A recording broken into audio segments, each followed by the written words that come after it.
In my last video, we covered the basic lessons of self-mastery. Persistence toward a goal, not allowing ridicule or the inner critic to dissuade you, being patient, waiting for the correct time. But there is more, so much more to self-mastery than that. We can consider this video our version 2.0. Now version 1.0 has served us well and is always there as our basic learning. And it's good to revisit, to remind ourselves of our innate power to do, to be, and to have as children of the Creator. And as we move through the spiral of life, we hit upon those points time and time again. Those lessons being offered to gain greater and greater mastery. Moving toward expressing the greatest version of ourselves. When we graduate first grade, we don't repeat, and yet the basics we learn, reading, writing, arithmetic, expand into greater competencies as those first lessons get built upon as we move through the school system. We can take that analogy into the spiritual realm, and our walk on earth is like being in school, where we move to greater learnings on the road to self-mastery.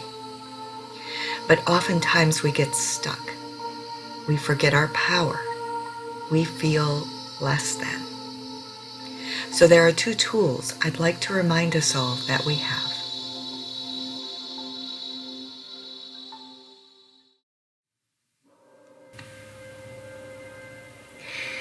Shame comes from the belief that we, in our human condition, are less than. Let's turn to a familiar story to explore this concept. New England, 1600s, mid-century. The story opens with the public calling out of a young woman, Hester Prynne, who from her prison cell ascends the raised platform, baby in arms, to face public condemnation. Here we see the worst of strict Puritan belief system, which not only sees sin as permeating the world, but that it should be actively sought out and punished.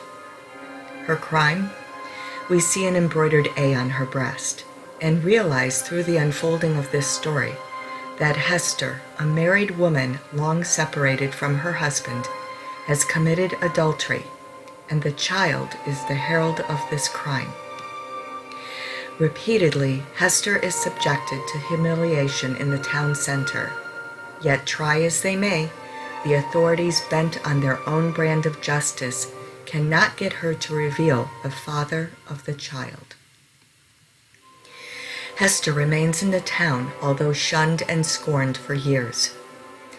Being skilled with her hands and forced to wear the symbol, which is meant to be a badge of her shame, she embroiders the letter with gold thread and flourishes. The puritanical villagers assume that this ornateness is a declaration of her pride, but in reality, it demonstrates her acknowledgement of her actions, and even the many years later, when she is allowed to remove the letter, she chooses not to. The letter symbolizes the transition of a passionate young woman who has learned strength of character through this long suffering. Her defiance to the current system is manifested with the embellished letter. Her resolve to accept that she, quote-unquote, sinned, and live with that instead of blaming others, which she could have done, as her loneliness in being abandoned by her emotionally distant husband, and then her seduction by Dimmesdale, the clergyman who cowered at the thought of being found out. Both of them contributed to her state of mind and the circumstances around the decision to have sex. But she blamed neither man and accepted responsibility for her actions. And lastly, the letter symbolized her compassion. Hester became known more and more for her charitable acts than for her scandalous past. So in the end, the community began to see the letter as having a different meaning, the letter standing for able instead of adulteress. Hester was an alchemist, transmuting the energy of shame into the noble attributes of inner strength, compassion, and acceptance. As a counterpoint, we see how the avoidance of confronting and owning the shame tore the minister apart. The hypocrisy of his choice to remain silent and allow Hester alone to bear the condemnation caused Dimmesdale to flog himself in nightly vigils, and as his torment mounted over time, his sermons became more and more fervent, thereby bringing him into higher and higher esteem by his congregation and other ministers. This led to further still lower and lower depths of torment as he wrestled with his own inner demons of hypocrisy and self-loathing. In the end, his shame consumed him so much that he carved the letter A into his chest. These two examples from Nathaniel Hawthorne's classic work, The Scarlet Letter, reminds us that working on feelings of shame can be used to find and express our greater divinity, or it can be used to torment oneself, driving one to the brink of depression or even insanity. Taking that shame, being the alchemist, working on it, transforming it into the higher energies of inner strength, acceptance, and compassion is part of our great work. Who among us hasn't done something that makes us cringe when we recall it? Don't be like Dimmesdale, bearing it deep and allowing it to eat away at your soul. Own it like Hester Prynne did. See the lesson, find the forgiveness and acceptance, the compassion and love. Become the better person. In the words of the Law of One, a teaching that I've studied for years, the advice for reaching greater spiritual heights, enlightenment, if you'd like to call it that, is know yourself, accept yourself, become the creator.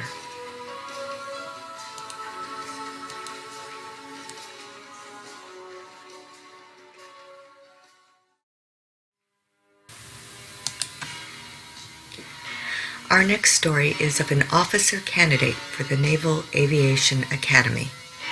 Zach Mayo is tightly buttoned up and the picture of the word taciturn. His 13-week officer training class is assigned to the head drill instructor, Marine Gunnery Sergeant Emil Foley, who makes it his mission to weed out those not made of the right stuff. His crude taunts are meant to break any weaklings quickly. As they stand at attention, he walks past the line of candidates and harangues them one after another. He quizzes one man on where he's from. "Oklahoma City, sir," he proudly replies, to which Foley gets in his face and says, "Oklahoma? Only two things come out of Oklahoma, steers and queers. Which one are you, boy? I don't see any horns." When Zach suppresses a laugh at the bullying tactics, Foley's attention is turned upon him. He discovers a tattoo on Zach's arm. Asking where he got it, Zach replies, "Subic Bay, Philippines, sir." Recognizing that the image of the eagle with wings held in upbeat must be from military service overseas, Foley advises, "Be proud of them wings. They're the only ones you're gonna leave here with. Mayonnaise." And so the training begins, a true test of each candidate's mettle. Zach, being a loner and looking out only for himself, extorts money from classmates for last-minute shine shoes and belt buckles, giving not a single thought to teamwork or allowing friendships to form. This behavior, this walling off and selfishness, we discover is from a deep wound that Zach received as a boy when his mother committed suicide and left him alone in the world. He was sent to live with his father, who was stationed overseas. This man was both a drunk and a womanizer. The elder Mayo wanted nothing to do with his son, but reluctantly agreed on letting him stay since Zach had nowhere else to go. The deep wound of losing his primary parent and experiencing the callous indifference from the other one, who was self-involved and morally bereft, causes Zach to close himself off from others and replace it with a tough guy persona. The Oklahoma City boy, Sid Worley, is too good-natured to just shrug off, and Zach and Sid become awkward friends. Attending their first social, a Navy-hosted dance, they meet two local town girls who are looking to trade up on their dreary lives of dead-end factory work. Sid, the more charming and outgoing of the two, sets his sights on Lynette, and so Paula and Zach find themselves together. Through the ensuing weeks, each couple becomes romantically involved and go out as a foursome. Back at the Naval Academy, Sergeant Foley is working overtime to separate the worthless flotsam from the real naval candidates. He hones in on Zach, whose callous and selfish ways get under his skin. In a particular scene, Foley forces Zach through a number of physically taxing drills, intending on breaking him finally. Zach stubbornly does every drill, no matter how much he is suffering, while Foley keeps offering him to go DOR, meaning drop on request. Zach refuses until Foley asks him why he doesn't just give up.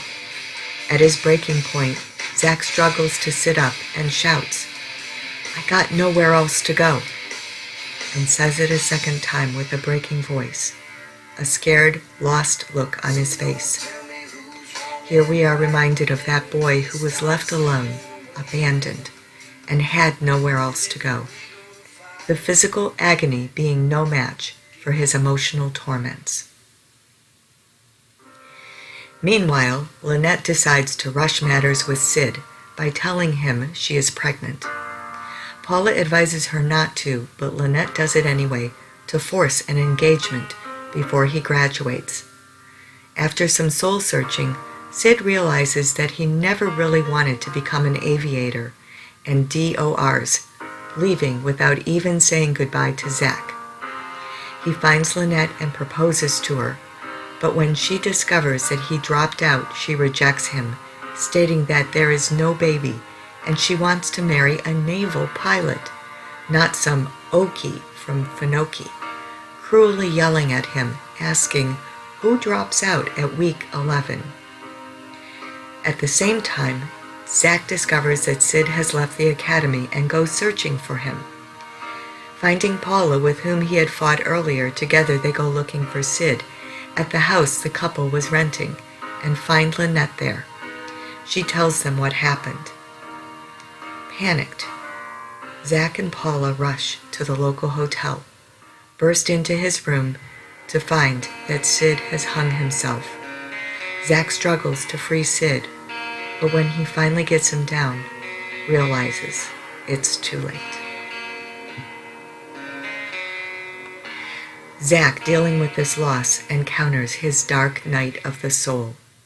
He meets Paula on the beach where she declares her love for him, and Zach says, "No, I don't want anyone to love me," fleeing the beach. Then, seething with anger, he rolls back into camp where he finds Sergeant Foley. Zach challenges Foley to an unofficial martial arts fight, and in the naval combat ring, Zach takes out all his anger and despair on Foley, while Foley goads him on, continuing in his archetypal role as teacher-tormentor. Foley ends the fight with a vicious kick to Zach's crotch. As Zach lays curled up on the wooden floor, the image is ripe with symbolism of the painful end to his dark night. Graduation day has Zach in his dress whites, along with his classmates. The ceremony ends with falling out, and while he's hugged and congratulated, eventually, all of his classmates disperse to their families, and Zach is left standing in the graduation field by himself, looking around, perhaps looking for Paula. This is his turning point. He can receive his assignment and leave the area forever, suppressing the painful memories and keeping himself locked in his safe shell of lonely existence. Instead, he chooses to change his pattern of behavior. Next, we see him still in his uniform, walking through the factory floor, where he draws the attention of the workers. He walks past aisle after aisle until he spies Paula, who doesn't hear him approaching because of the noise. He kisses her on the back of her neck, and when she turns, she's surprised to see him there. It appears that he tells her that he loves her because she smiles, and then they kiss.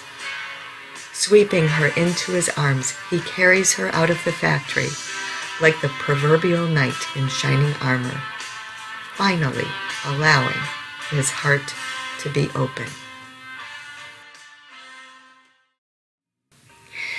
And so our second point of alchemy is in facing our dark nights of the soul, and on the other side changing how we decide to conduct ourselves.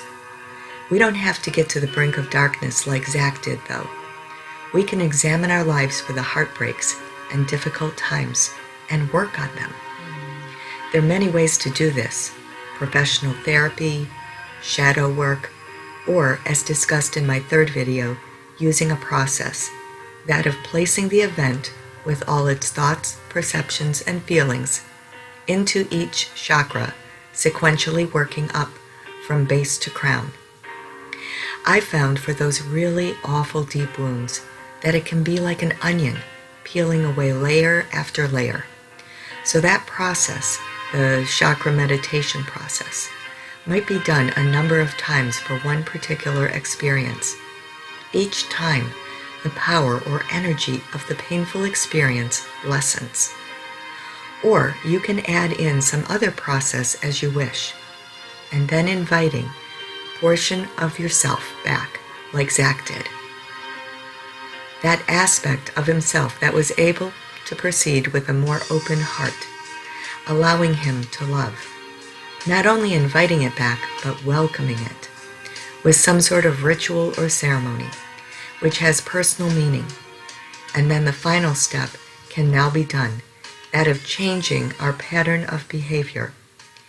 Here now is the decision: the wife choosing to leave the abusive husband, the young person who has been using drugs choosing to find a different group of friends to spend time with, or the officer who decides to open his heart and choose love.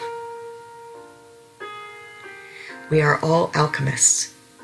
We can transmute shame into honor and compassion. We can excavate and confront painful experiences, healing them to restore ourselves more fully, more completely, to the greatest version of ourselves. May you find this true on your path.